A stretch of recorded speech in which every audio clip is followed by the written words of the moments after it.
Alaaji Modou dafa am ay vidéo yoo xam ne maa ngi ko doon jël defe naa di woon naa leen ko ni leen fii ak jeudi dinaa indi benn par benn xam naa Modou nga may jabut rek waaye may ñu ko ndax waa heure wàccam jot na Alaaji Modou waaw. mooy monté bétti. waaw dimbali ñu rek Alaaji Modou. Papa Ndiaye boo yaa ngi koy tooñ. balance. moom daal dajale nañ seen vidéo yu bari xam nga ñi woon ci sëriñ si tey ci chroniqueur yi laa ñëw ak lenn ci journaliste yi gars yi defal nañ leen benn boucle Alaaji Modou ñu déglu ko ci dellu si waat.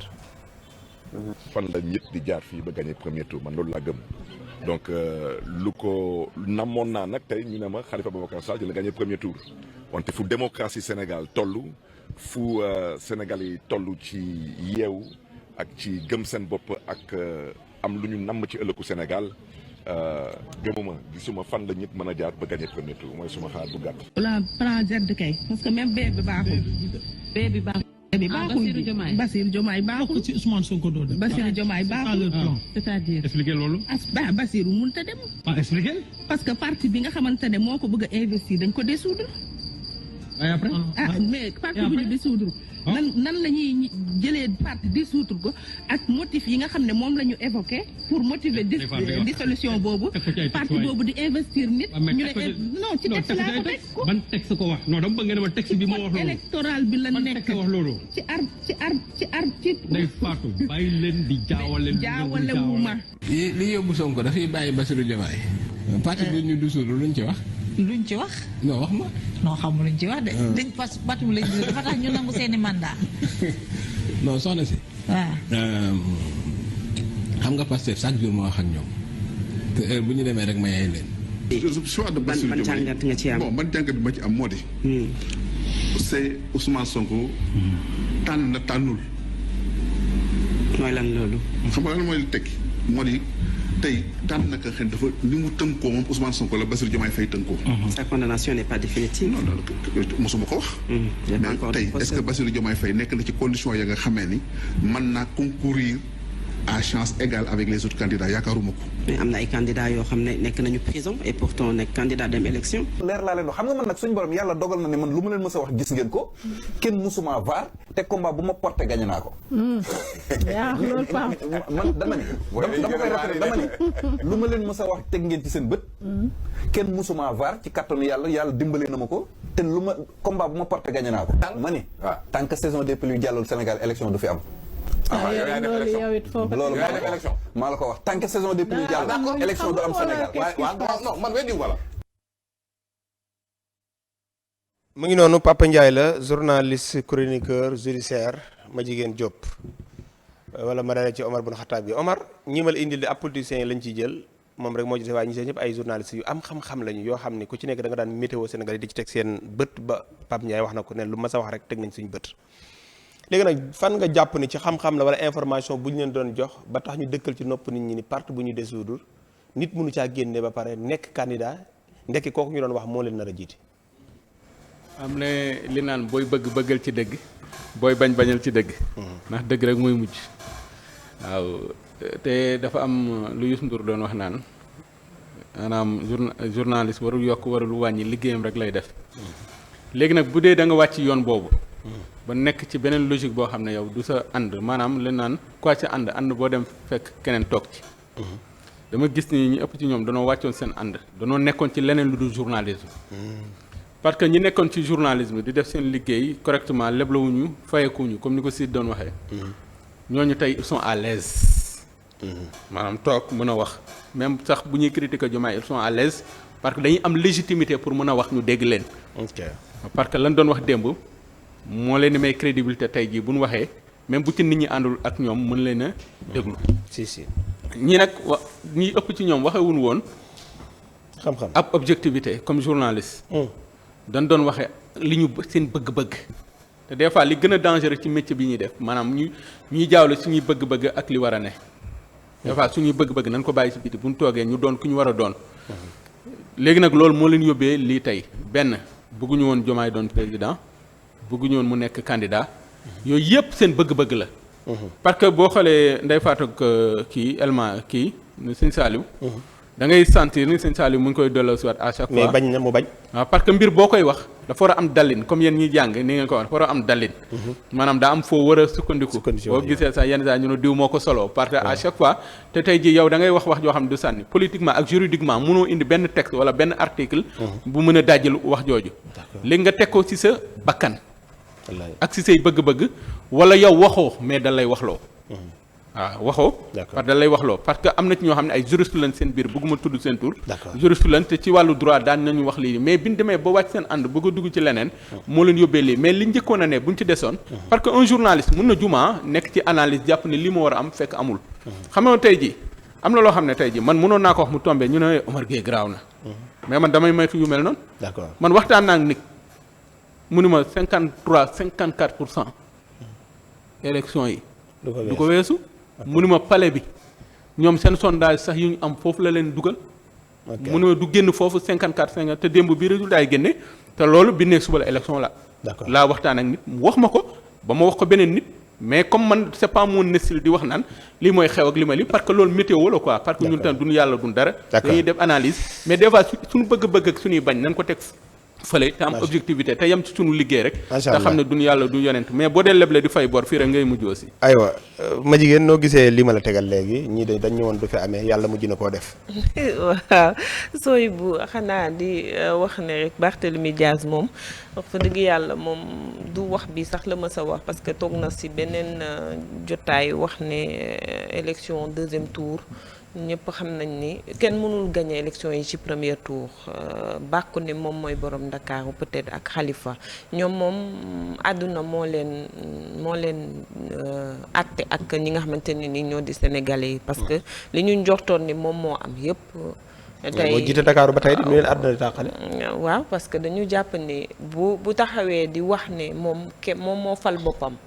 àdduna di dox ba mu taxaw ne yeneen élection dina am tey jii nii mu mën a taxawaat boo seetloo sax si ñi njëkk a félicité Bassirou Diomaye Faye ci la bokk ne nañ nangu ne yàlla dogal kon donc seen i waxi démb ak seen i waxi tey moom moo tax nit yi xamaat ñoom ñooy kan ci seen jëmmi bopp parce que boo jugee ci kaw daanu ci suuf te ba nga tollee ci diggante xamatoo foo taxawoon na ngaa mësoon a taxaw lànk ne maa ngi ci kaw ba léegi tey àdduna yey la leneen li ma seetlu par exemple ay ñoom Ndeye Fatou ñoom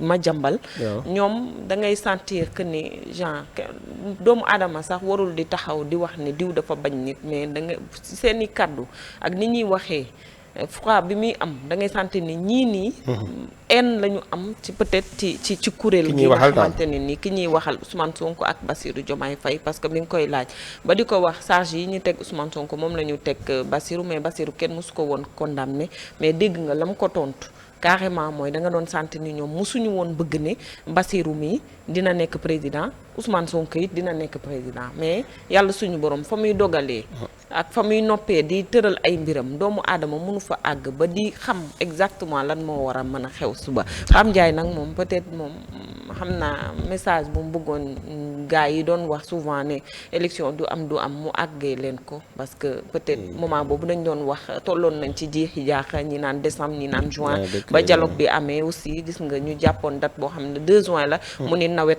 feet yeeg événement yi yooyu yëpp te loolu bu ñu ko toppoon amaana tey jii ñoo ngi woon ci stade bi ñu nekk dootu ñu woon xam kan mooy nekk président mais yàlla suñu borom ni mu ko bëggee rek noonu lay amee. macha allah maa ngi nuyuwaale Oustaz Talassou Souleymane nee na woon nan la ñuy wooree di campagne waaw l'islam nangam yàlla dogal ni mujj nañ caa korit tànn njiit gannaaw ba nag Adja ñii dañ ñëwoon daal loolu mënul nekk daal tabarkal. lan mënul nekk. maanaam nit bokk ci parti. ñu tas parti bi yow nga ñëw bokk ci ay élection dañ ñëwoon loolu mënul nekk. moo tax ma jàmbale waa ji daan li yóbbu Ousmane du fi bàyyi Bachir.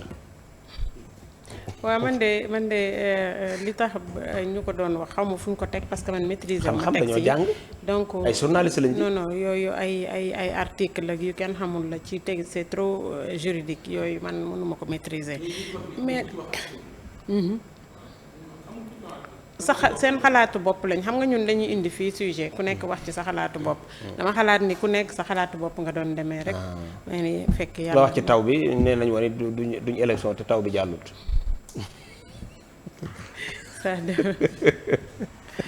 alaaji ñi ma la tegal nii de bii passé sëriñ si laa jëloon jeexul sax naam waaye dama mujj baax bari nañ lool waaw dama mujj baax léegi nag noo gisee ñii ma la tegal tey ay chroniqueur waaw xam nga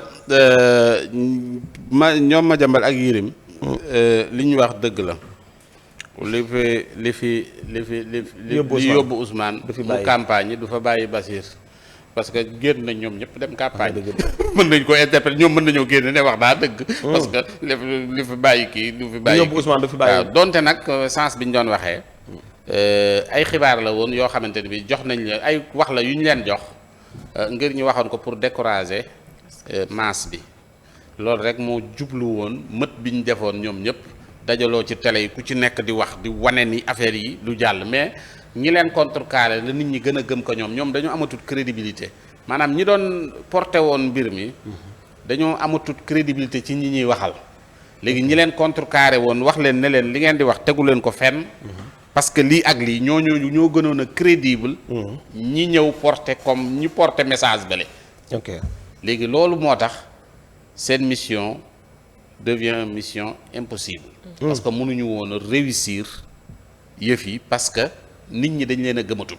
d'accord da nga ci tànn kenn par kenn rek bu koo ci xool rek am na fu ko sénégalais yi classé ba pare léegi ñooñu bu ñu leen jëlaatee pour ñu def yi ji mission bi day nekk mission impossible parce que bu ñu réussiroon loolu rek mooy gars yi dañuy bàyyeeku sénégalais bu nekk jéem a xooli feneen loolu lañ ci jublu woon waaw loolu lañ ci jublu woon de jubluwaay bi yëpp loolu la woon mais ñoom xamoon nañ ne li ñuy wax teguwut ci texte teguwut ci dara mais nañu inondé rajo yeeg télé yi wax yi ne mënta ne donc dugal ci bopp nit ñi ne leen Ousmane Sonko mënta bokk Diomaye mënta bokk ñu dolli ci ne kenn képp ku bokk Pastef ku mës a bokk Pastef sax mënoo bokk mujj gi sax ñu dolli ci ne ku mës a xaritoog sax waa Pastef doo bokk yokkoon nañ ci loolu d'accord maanaam même boo xaritoog waa Pastef sax doo bokk Cheikh Tidiane Dièye fa lañ ko dugaloon Guy Marius Sagna néewoon ko nee nañ xaritu pat duñu bokk parce que jege woon nañu Ousmane Sonko waaw loolu yëpp foofu lañ dugaloon Cheikh Tidiane Dièye boole nañ léegi fi ñu dugaloon mbir mi léegi ñeneen ñi doon ñëw nag dañ doon argumenté di teg yëf yi fu leer di wax ñu dégg tamit ay intellectuels ay professeurs de droit yu xam génn di wax ñooñu tamit ñu jara gërëm lañ parce que ñooñu ñoo tax ndaw ñeeg ñëpp di leen déglu di leen bàyyi xel ba tax yëf yi mënta jàll loolu moo tax ñoom bi ñu fayiree seen mission rek boobu la ñu xam ni yëf yi moom jeex na waaw Pam Ndiaye nag moom wax na ne nawet defe naa ni moom wax na dëgg moom it parce que taw na kii ba waaw Pam Ndiaye li mu wax dëgg la taw na ci guddi ci bis bi taw na waaw wax na dëgg de waaw taw na kay taw na Thiès de taw na foofu taw na Guédiawaye gi taw na taw at Guédiawaye taw na ba ma lay yaay part bi ba lay woo dara mi ngi taw ma nekk ci kaw après yow mi sa laaj muy taw ko man na Thiès mi ngi taw waaw muy taw kon Pape Ndiaye li mu waxoon ne nawet bi wax dëgg fa yàlla lenn rek mu fa la defee erreur waaw nawet bi jàll parce que ci biir nawet bi lañ foofu daal bëggoon a waaw foofu la defee erreur quoi parce que dane woon faw nawet bi jàll waaye ci nawet bi lañ élection parce que bi muy taw lañ wote kon ci nawet bi lañ loolu waaw léegi nag moom nee na kenn mosu koo vaar combat yi mu fi kii yëpp da koo gañe waaye léegi ba nag man combat yi ban la Pam Ndiaye defoon ba gañe ko man combat yi nee na combat bu ma sa porté waaw man combat yi kañ laa bëgg a xam man moom combat yi dossier yi mu doon défendre dossier yi mu fi daan ñaata dossier la fi défendre gañe ko moom Pam Ndiaye waaw mais combat yi c'est que moom dafa wax loo xam ne bii maanaam xam nga tey boo waxee ne combat yi ma kii yéen xam ngeen bu baax li ma leen wax parce que combat bi bu ma fi mës a kii gañe naa ko kon donc ñun lay waxal waaw léegi yan combat la kañ Pam Ndiaye xamoo combat yi mu gañe xeexal na fi ay détenus ba sonn waaw mais ban la gañe kañ dama laaj bi mu laaj dafa am solo ñi nga journaliste yi su am loo xam ne du seen cër te ñoom ñëpp dañoo commencé di daanu ci loolu doo déggee dañ naan la danoo dem ba bëgg a am doole yi fal ak folli alors que le journaliste pour man bu yemee ci liggéeyam warul tiitaroo ni sax diw maa ko fal wala diw maa ko folli man da ngay gis 2000 ñu non les journalistes 2012 bii nii les journalistes c'est pas leur rôle c'est-à-dire que ñoom bu dee ni bu dee doonoo dem ba war a egg foofu les journalistes ci mën a fal mën a folli kon defuñu woon seen liggéey normalement parce que seen liggéey du fal nit jàppale nit mu falu sooy bu ma ni journaliste yi seen liggéey du jàppale nit mu falu wala jàppale wala xeex nit mu folleeku. non dafa kii l'essentiel mooy. nañ joxe information.